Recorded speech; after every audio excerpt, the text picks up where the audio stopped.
আসসালামু আলাইকুম।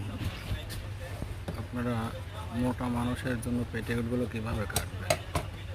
যেমন কোমরের মাপ হচ্ছে ৪৫ বা ৪৬, লম্বা ৩৯। এর জন্য কাপড় নিতে হবে কিন্তু আড়াই গজ। আড়াই গজ কাপড় থেকে ৪.৫ ইঞ্চি করে দুই পাট, দুইটা কোমরের জন্য কাপড় কেটে বের করে নিতে হবে। কারণ মোটা মানুষের এক পাট কোমর ফুটাতে হবে না। এর জন্য দুইটা কোমর ফুটিয়ে নেওয়ার পরে যে কাপড়টা থাকবে সুন্দর করে লম্বা ভাঁজ করে নেবেন, 4 পাট একসঙ্গে করে নেবেন। 4 পাট একসঙ্গে করে নেওয়ার পরে সুন্দর করে কাপড়টা টান টান করে বিছিয়ে, মানে যেহেতু কোমরে মাপ 46, লম্বাটা 39, উপরে কোমর পথের জন্য 2 ইঞ্চি এক্সট্রা কেটে ইঞ্চি আগেই সেই 2 ইঞ্চি বাদ দিয়ে লম্বাটা পুরোপুরি ধরে নিতে হবে। পুরোপুরি ধরে নিয়ে বাড়তি অংশটাও কেটে ফেলে দিতে হবে।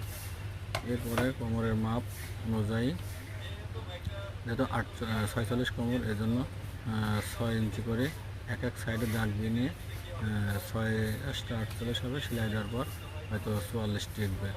6 করে দাগ দিয়ে দুই পাটে, দুই মাথায়, দুই হাতে ধরে সোজা করে ভাঁজ করে নিয়ে ভাঁজ বরাবর কেটে 8 টুকরা করে নিতে হবে।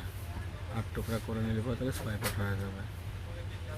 এখানে 8টা ভাঁজ হয়েছে, কিন্তু 8টা ভাঁজ মাঝখান দিয়ে কেটে দিলে পরে এক পাশে 4 টুকরা আছে খোলা 4 টুকরা, আর এক পাশে আছে বন্ধ 2 টুকরা, এই 6/7।